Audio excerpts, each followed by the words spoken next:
Hello मेरे प्यारे दोस्तों, स्वागत है आप सभी के यस कहानी 369 में। चलिए आज की कहानी करते हैं शुरू। तू भी ना किस बूढ़े को पत्नी बनाकर ले आया है। ये एक कॉर्पोरेटर पार्टी है और उसमें आरती ऐसे जाएगी, मेरी नाक ही कट जाएगी। लोग कहेंगे बहू से ज्यादा तो सास मॉडर्न लग रही है। आनंद इसे थोड़ी तो मॉडर्न ड्रेस दिला दे और ढंग से रहने का सलीका सिखा। ऐसे तो ये इस घर में नहीं रह पाएगी। कावेरी जी ने हे दृष्टि से अपनी बहू को देखकर मुंह बनाया। मम्मी, आरती इतनी अच्छी तो लग रही है। लाल अनारकली सूट में खिल रही है और लंबे लहराते बाल से गजब का कहर ढा रही है। इसकी इसी सुंदरता और शादी पर तो मैं फिदा हो गया था और अब इसे ही बदल दूं? ये तो ठीक नहीं होगा। मेरी पत्नी सबसे अलग है और मुझे इसे पार्टी में ले जाते हुए कोई शर्मिंदगी महसूस नहीं हो रही है। अपने बेटे आनंद का जवाब सुनकर कावेरी जी चुप हो गई। जब पति ही पत्नी की तरफ बोले तो किसी दूसरे की हिम्मत नहीं है वो कुछ कहे। पूरे रास्ते कावेरी जी चुप बैठी रही, मन ही मन सोचती रही, मेरी बात नहीं मानी और इस गंवार से शादी कर ली। मेधा जी की बेटी रीतू से शादी करता तो वो हमारे उठने बैठने लायक तो होती। इसके साथ जाने से तो मुझे शर्म ही आती है। ये तो हमारी आज नाक ही कटवा देगी। आनंद ने तो मेरी बात ही नहीं मानी, पर अपने छोटे बेटे सुनील के लिए मैं रीतू जैसी ले आऊंगी। अरे रीतू जैसी क्यों, रीतू ही लेकर आ जाऊंगी। घर भी अच्छा है और रीतू पैसे वाली भी है, मुझे भी बहुत पसंद है। मन ही मन खुश होती रही और उन्होंने आनंद से थोड़ी भी बात नहीं की। उनके हिसाब से आरती अनारकली सूट में बहन जी लग रही थी। सब पार्टी में पहुंच गए। आनंद आरती का हाथ पकड़कर अंदर गया। आरती को देखकर सबके मुंह में मुझसे वाह वाह निकल रहा था। सब दोनों नए शादीशुदा जोड़े को शुभकामनाएं और आशीर्वाद दे रहे थे। आनंद को बिजनेस में बड़ी सफलता मिली थी, इसलिए कावेरी जी ने ये पार्टी रखी थी। वो खुद महंगा गाउन पहनकर आई थी तो उन्हें अपनी बहुत सामान्य सी लग रही थी। जब पार्टी में आरती के सूट और उसकी तारीफ हो रही थी तो कावेरी जी से ये बर्दाश्त नहीं हो रहा था।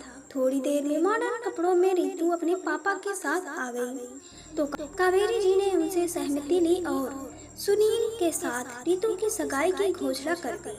पूरा हॉल तालियों की गड़गड़ाहट से गूंज उठा। घर आकर सुनील ने कहा, मम्मी अचानक रीतू से मेरी सगाई क्यों करवा रही है? पहले हम एक दूसरे को जान तो लें। हमने सिर्फ बिजनेस की ही बातें की है, कभी घर परिवार और रिश्तों की कोई बात नहीं की। ये सुनकर कावेरी जी ने सुनील को चुप करवा दिया। मैं नहीं चाहती कि तू भी आनंद की जैसी कोई गंवार लड़की घर में उठाकर ले आए। मुझे मेरे बराबर स्टेटस वाली बहू चाहिए जो मेरे साथ किटी पार्टी और बाहर उठ बैठ सके। सुनील अपनी मम्मी की बात का विरोध नहीं कर पाता है और उसकी सगाई तय कर दी गई। कावेरी जी रीतू को बहू के रूप में देखने के लिए बहुत उत्साहित थी। अगली सुबह नाश्ते की टेबल पर कावेरी जी चिल्लाकर बोली, ए क्या तुझे थोड़ी भी अक्ल नहीं है? हम नाश्ते में ब्रेड बटर खाते हैं और तूने ये घी के पराठे और आलू की सब्जी बना दी।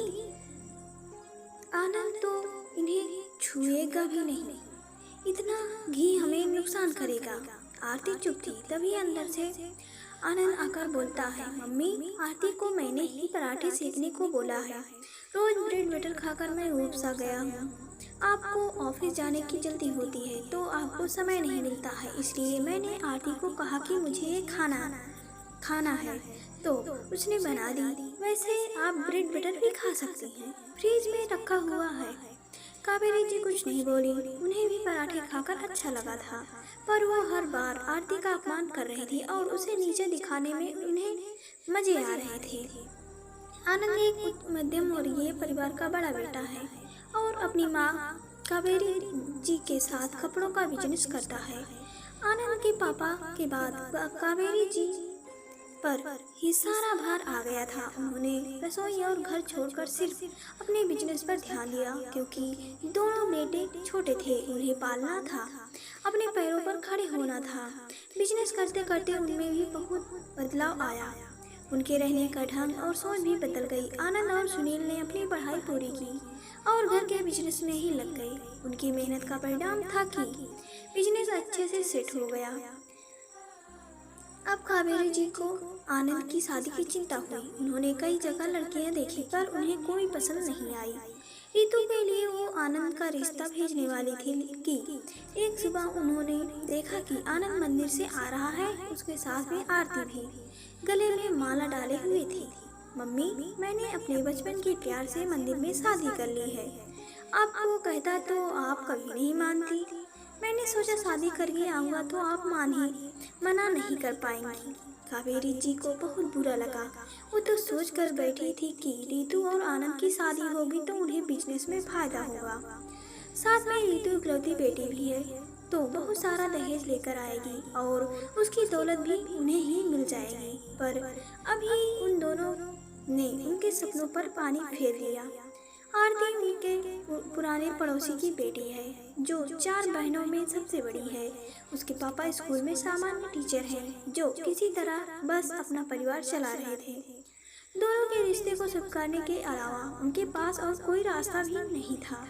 आरती सामान्य घरेलू लड़की थी जिसे घर के सभी काम आते थे और कावेरी जी चाहती थी उनकी बहू मॉडर्न तरीके से रहने वाली और पैसे वाली हो। बस आरती घर में तो आ गई पर कावेरी जी उससे चिढ़कर ही रहती थी। कावेरी जी खुद बिजनेस में मस्त व्यस्त रहती थी तो घर और रसोई नौकरों के भरोसे चल रहे थे। पर अब आरती ने आकर सब कुछ संभाल लिया था। आनंद और आरती में बहुत अच्छी बनती थी। कावेरी जी ने अभी भी आरती को मन से बहुत नहीं स्वीकारा था। कावेरी जी रितु और सुनील की शादी की तैयारियां बहुत जोर शोर से कर रही थी। आखिर उनकी पसंद की बहू जो घर आ रही थी और साथ में दहेज भी मिलने वाला था। रितु अपने साथ बहुत सा दहेज और महंगी वस्तुएं, कपड़े और गहने लाई थी। कावेरी जी ने शादी के बाद अपने ऑफिस में भी पार्टी दी लेकिन वो रितु की शॉर्ट ड्रेस देखकर हैरान रह गई। रितु, तुम हनीमून पर नहीं जा रही हो? ऑफिस में कई बड़े लोग भी होंगे। ये तुम्हारी शादी की पार्टी है, थोड़ा लंबा ड्रेस पहन लेती। ये सुनकर रितु बोली, सासू माँ, आपने भी गाउन पहना है। मैं बोली, सासू माँ, आपने भी गाउन पहना है, मैं भी पहनती तो सास बहू में कुछ अंतर नहीं रह जाता। फिर मैं इस ड्रेस में कंफर्टेबल हूँ तो आपको परेशानी क्या हो रही है? कावेरी जी ने चुप रहना बेहतर समझा। अगली सुबह रितु 9 बजे तक भी नहीं उठी और सुनील को ऑफिस जाने का समय हो गया था। आरती ने सबके लिए नाश्ता बना दिया पर रितु उठकर नहीं आई। कावेरी जी ने उठाना चाहा तो वो गुस्से से बोली, सासू माँ, आपको मुझसे क्या काम है?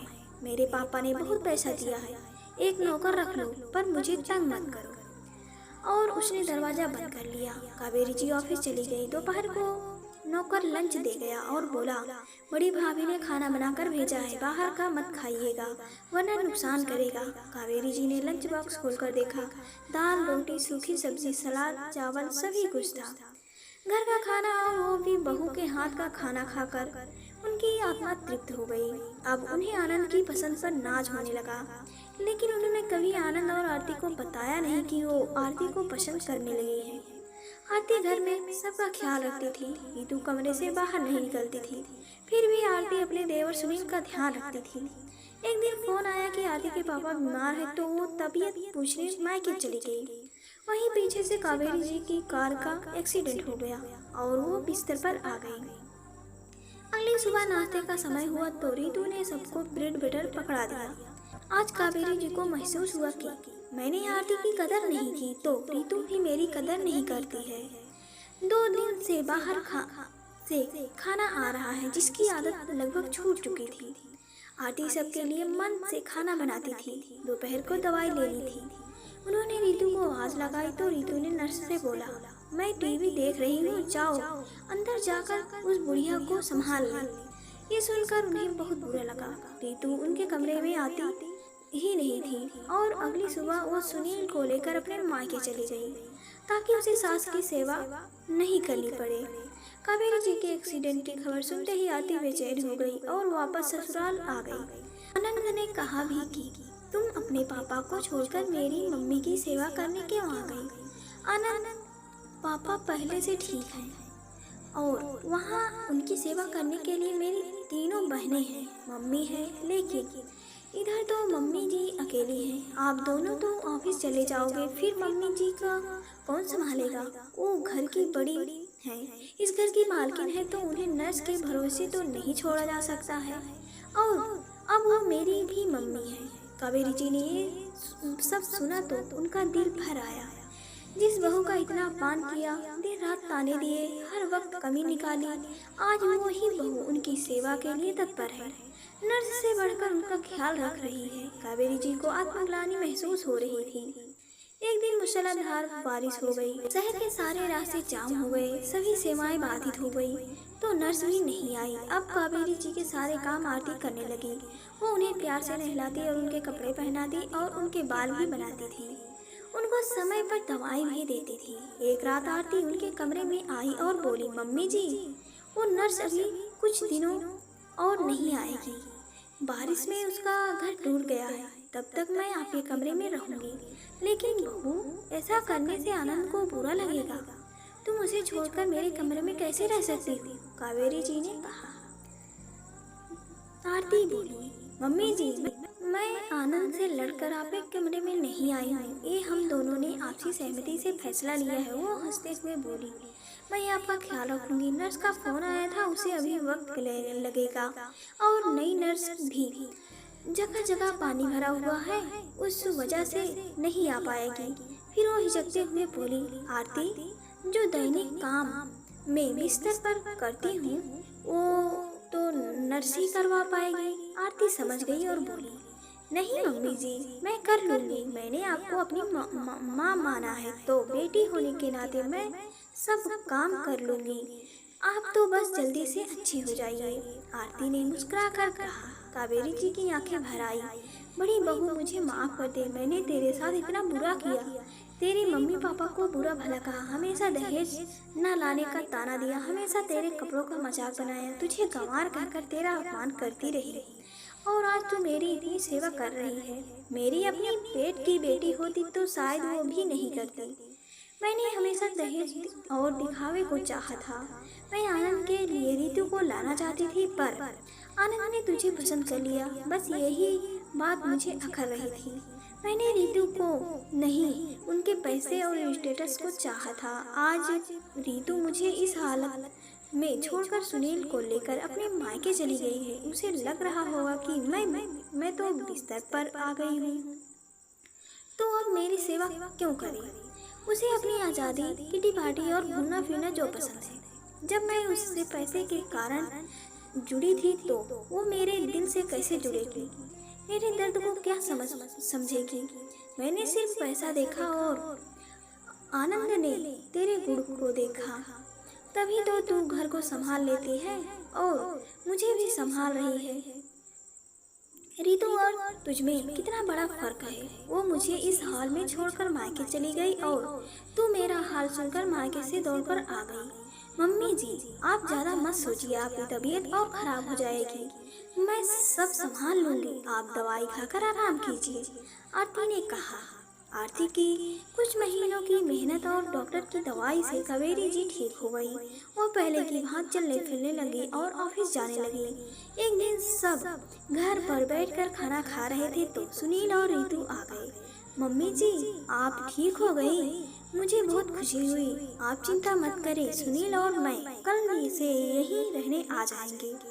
ये सुनते ही कावेरी जी बोली, बहू, अब यहाँ आने की जरूरत नहीं है। मेरे पास आनंद और आरती हैं। तुम दोनों अपने पापा के ही पास रहो, और अब सारा बिजनेस आनंद और मैं संभाल लेंगे। मेरा तो अपना बेटा मुझे दुख में छोड़कर चला गया, तो मैं तुमसे क्या कहूँ? और हाँ, अब इस घर में, इस बिजनेस में तुम दोनों का कोई अधिकार नहीं है, कोई हिस्सा नहीं है। अब तुम दोनों यहाँ से जा सकते हो। सुनील और ऋतु चले गए। कावेरी जी आनंद और आरती के साथ सुखपूर्वक रहने लगे। और दोस्तों, पैसा जरूरी चीज है, पर जब पैसा हो और पास में कोई अपना ना हो तो सब कुछ बेकार लगता है। जब इंसान दुखी होता है, लाचार होता है, तो अपने ही काम आते हैं। और मेरे प्यारे दोस्तों, आप सभी को कहानी कैसी लगी हमें कमेंट करके जरूर बताएं। अगर पसंद आए तो वीडियो को लाइक करें, शेयर करें और चैनल को सब्सक्राइब करें। और पूरी कहानी सुनने के लिए आप सभी का दिल से धन्यवाद।